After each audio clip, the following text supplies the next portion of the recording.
this is your January 2024 soul story.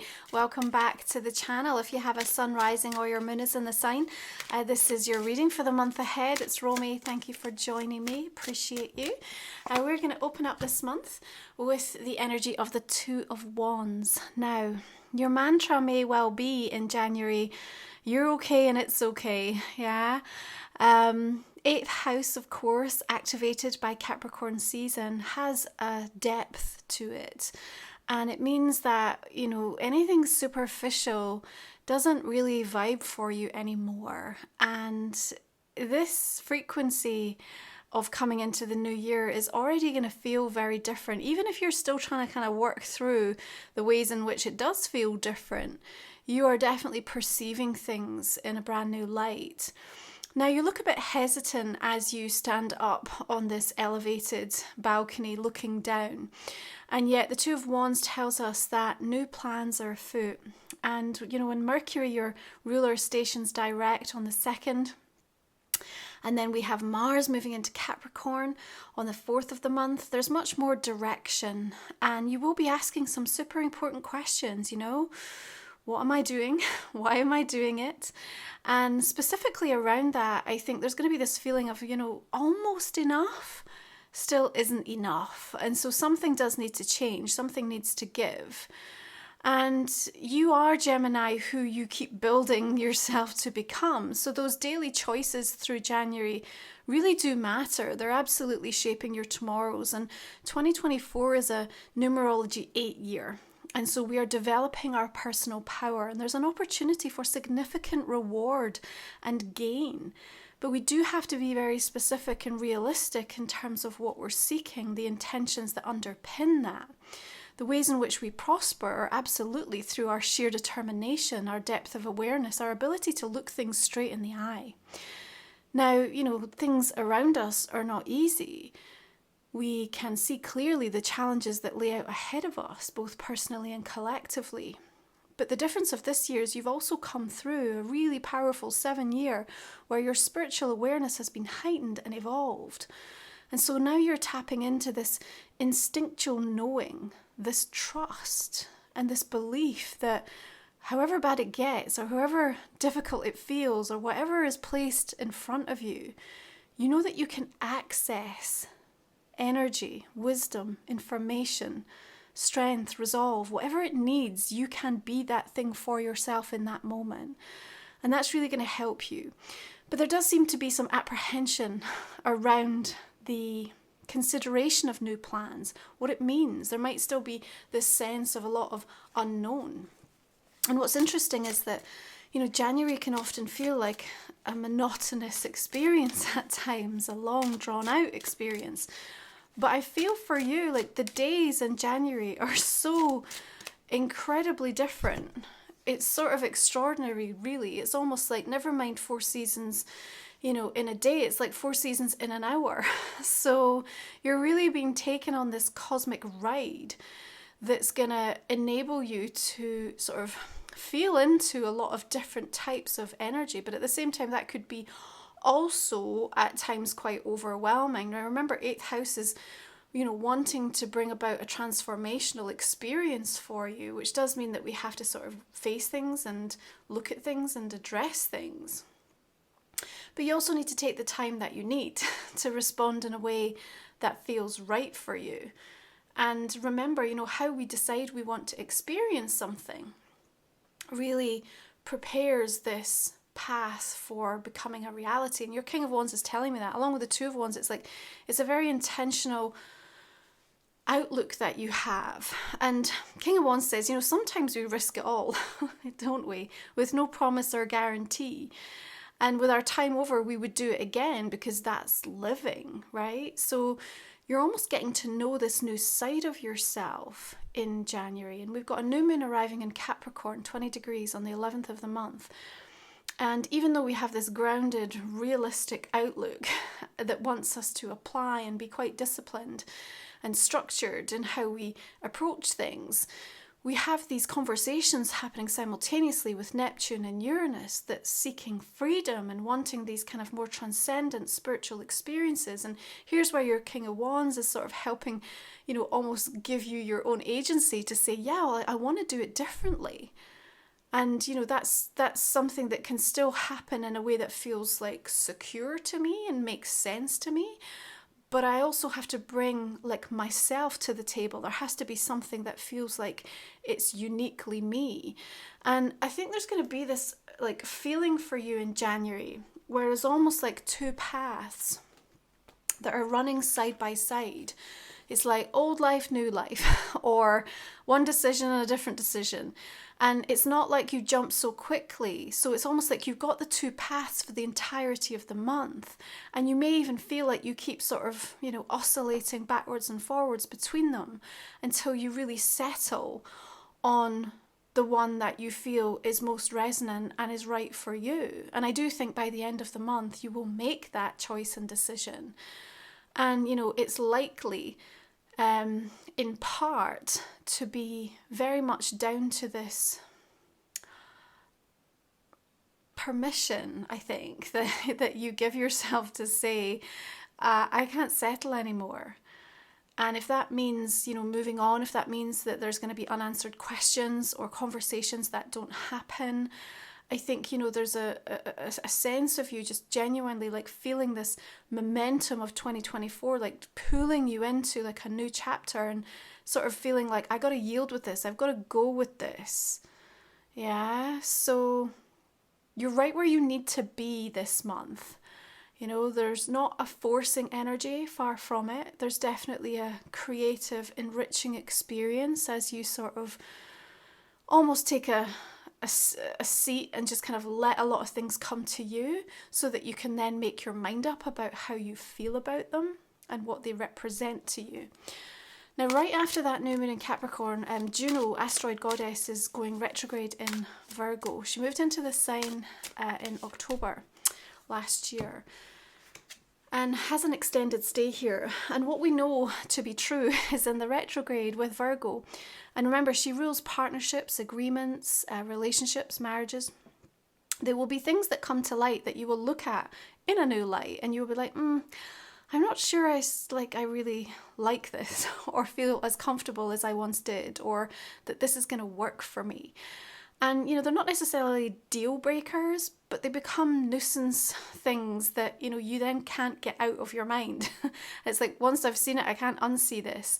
And it really requires a revisitation. So that might be to a contract, an agreement, a promise, you know, a specific setup that is in place. And remember, you know, we can get a little bit critical and overly judgmental with the Virgo energy. And, you know, so we have to still come forth with an energy of a willingness to be open, to have that kind of a meaningful discussion. Otherwise, you'll shut it down before it even, you know, has an opportunity to see how things can shift or change for you. But you certainly look in a state of deliberation about something. And, you know, I do feel that over the course of that retrograde in the next few weeks, you will seek to make changes that better satisfy you and that give you more freedom, that give you a sense of like you have, I don't know, even like exit strategies, or there's just like break clauses put in there, or there's sort of milestones, or whatever it is that gets decided upon. You know, the details matter and the plan matters, because it's about how much you're then willing to invest, what you want to commit or devote your time and energy towards. So that's very wrapped up in that new moon. And Mercury moves into the sign of Capricorn on the 14th. So, you know, the positive of this is that the conversations that we do have are very direct. They're no nonsense. We get to the heart of the matter quite quickly. And we are looking realistically at what can be done. Now, you know, sometimes we can be a bit overcautious, or we can kind of look on a little bit more of a pessimistic view of things. That doesn't necessarily need to be bad, because again, it just makes sure that you are looking at all of the options on the table and not kind of running ahead, especially with that King of Wands, who might want to be a bit more bold and risk-taking and maverick in terms of the desire to want to help you free yourself or liberate yourself. And what feels like something you can't possibly tolerate in January, you might find in February, actually it's not so bad, and maybe it's something I can work with. So we don't want to be too dramatic in terms of what we push for or what we demand. Okay, so keep that in mind. Now, no person is sent to you by accident, Gemini, and so I need you to stay super alert as to who shows up and what they have to say this month.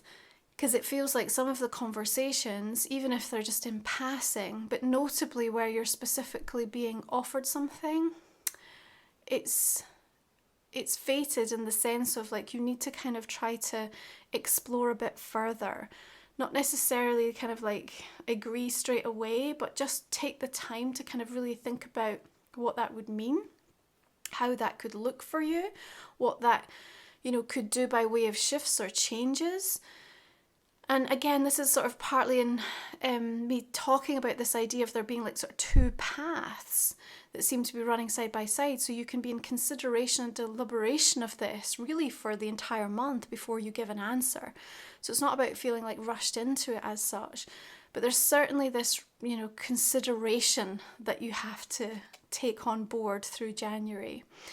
And, you might feel a bit wobbly. You might feel even not quite yourself through the course of this month and even doubting a little bit, what you're thinking or feeling into. Remember that mantra, I'm okay, it's okay.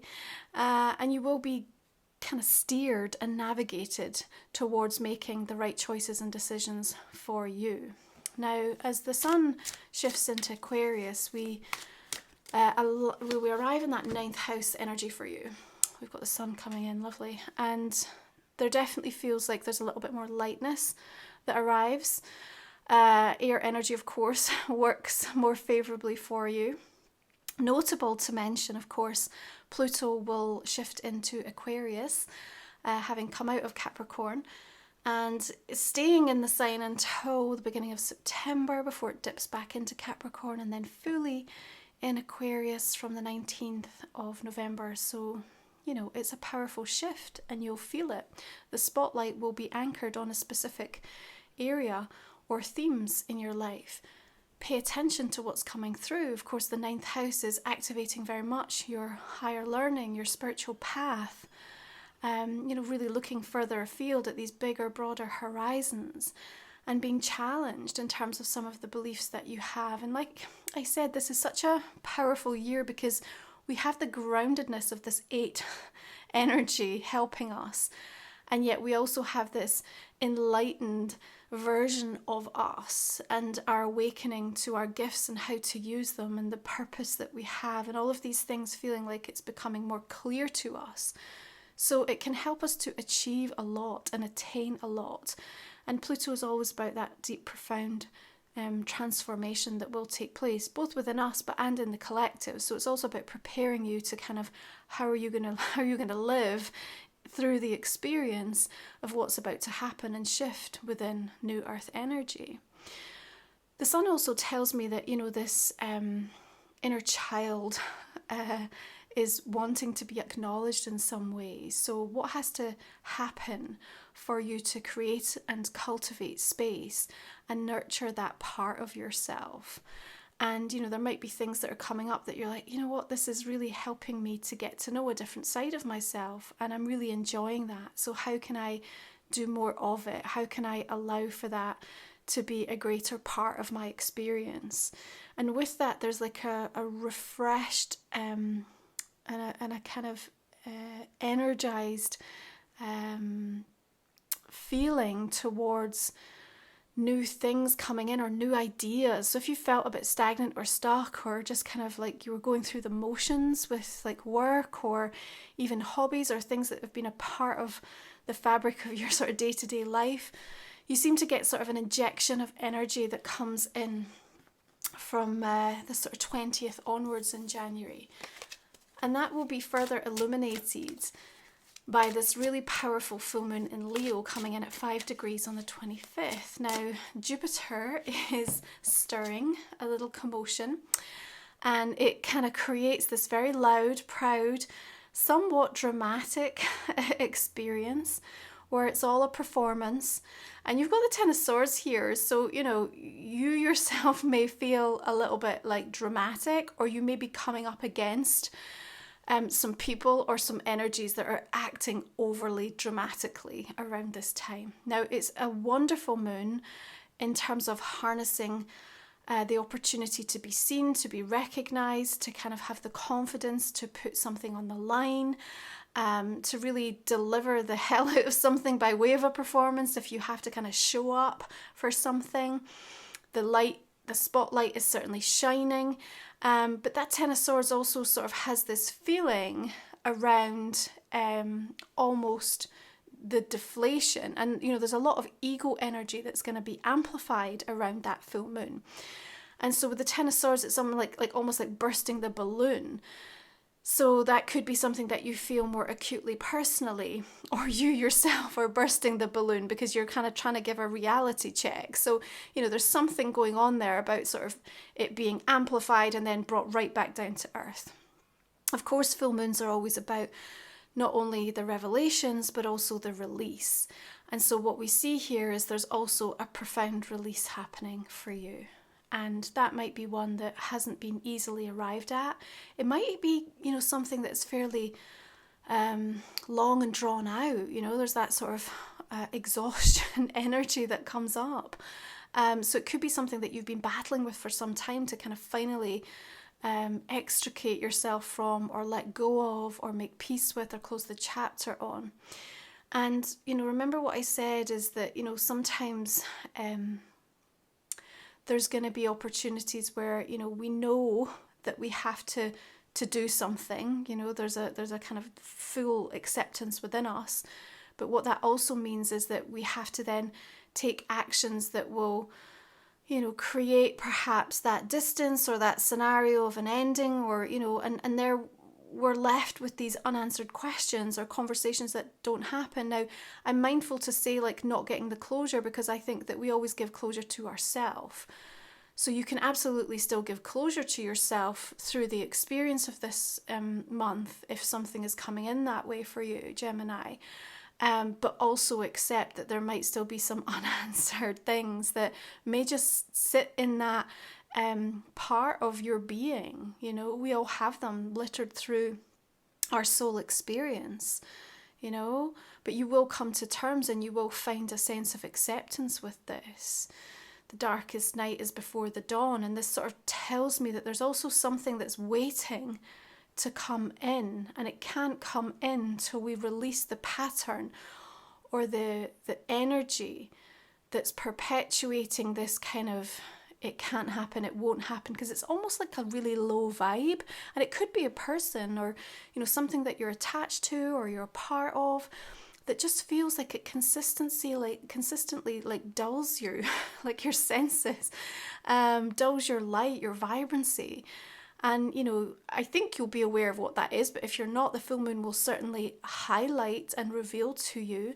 And there we have this catalyst for change. Yeah.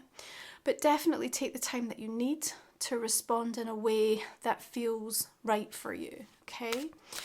The thing to also bear in mind is that a couple of days later, we've got Uranus stationing direct. So the progress now needed requires a bold action. And you're looking back at what's been invested, what's been worked on, what's been delivered, what's taken place. And, you know, there's that assessment again, you know, this consideration, assessment energy is quite strong for you through January. But it does tell me that there are new opportunities, and there's a lot of harvest and bounty, you know, either side of this Ten of Swords. So it's like, we need to deal with this, because this is something that's getting in the way of your full experience of these things showing up and happening for you. Okay? And sometimes when we can have been the victim of certain circumstances where we feel really depleted in energy, we just think, I don't have what it takes, or I'm not sure I can believe that this will change, or, you know, it's affected us to the degree that it's taken away some of that life force energy from us, but you're definitely being given that back. You know, there's a returning quality to it, but some of the reflection and the consideration energy that comes up in January is going to help you to sort of know where to find that, how to access it, how to reignite it again. And then we have things coming in on the horizon that are ready to be discussed and to be talked about. Okay, and this is where I'm saying, like, almost enough is not enough. So something needs to change. You have to open yourself up. You have to go back on the market. You have to realize, okay, there's not just one avenue or one course of, you know, how this can be delivered or achieved or received by me. Okay.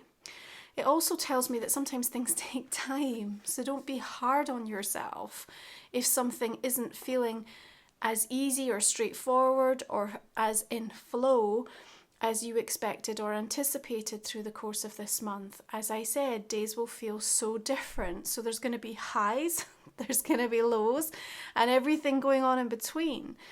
But really that King of Wands kind of sits powerfully for you in a position of sort of reminding you, just keep tapping into the heart space. When you believe in something, when you come from a place of goodness and that faith, yeah, when you're willing to just keep showing up, then things come together in kind of really extraordinary ways. And this is why I'm saying no person is sent to you by accident. So as you are dealing with what may feel a bit disorientating, you are still being shown the movement, the growth, and what it's going to take to continue to develop that sense of personal power, so that any losses become the greatest lessons, and that you are cultivating and nurturing for yourself this powerful, peaceful experience and presence. Okay, so if you are new to the channel, our last 3 cards we cover in the extended version of my reading. We talk for another 30 minutes or so, and we also look at a personal question and a relationship card for you.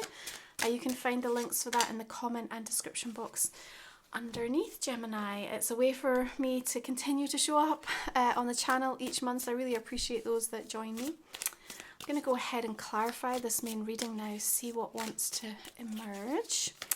So let's just start with that energy of the Two of Wands, Queen of Pentacles. See, your plans have merit. There's something strong and powerful rooted in their judgment. Okay. Page of Swords. 8 of Swords. 4 of Wands. Okay, what about this Page of Pentacles? Ace of Wands. Chariot, lovely. The Sun and the Moon. The luminaries are talking to you this month. Powerful words of wisdom they have. 2 of Pentacles. Is this like the 2 paths that I see, you know? 8 of Pentacles coming up here. And the Fool. 10. King. And the Magician. You have some nice supportive guides coming through this month. Remember that mantra, I'm okay, it's okay. Okay, let's pull some oracle cards for you. If you're new to my channel, Gemini, this is Life Soul Vision Oracle, which is my own personal deck. You can see this over on my website, along with my other sacred titles and offerings. So if you enjoy my work, please check them out.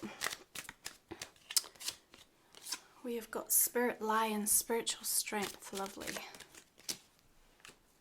Energy Conversations. The Wishing Tree. Balanced Release. Queen of Earth, along with the Queen of Pentacles. A busy month, a productive month in many ways. Yep. Spirals of Love and Grief. Karmic Cause and Effect and Blossoming Soul Song, lovely. Gemini, I look forward to continuing this conversation if you're joining me on the extended. Otherwise, have a beautiful month of January. Take good care of yourself. I will see you again next time.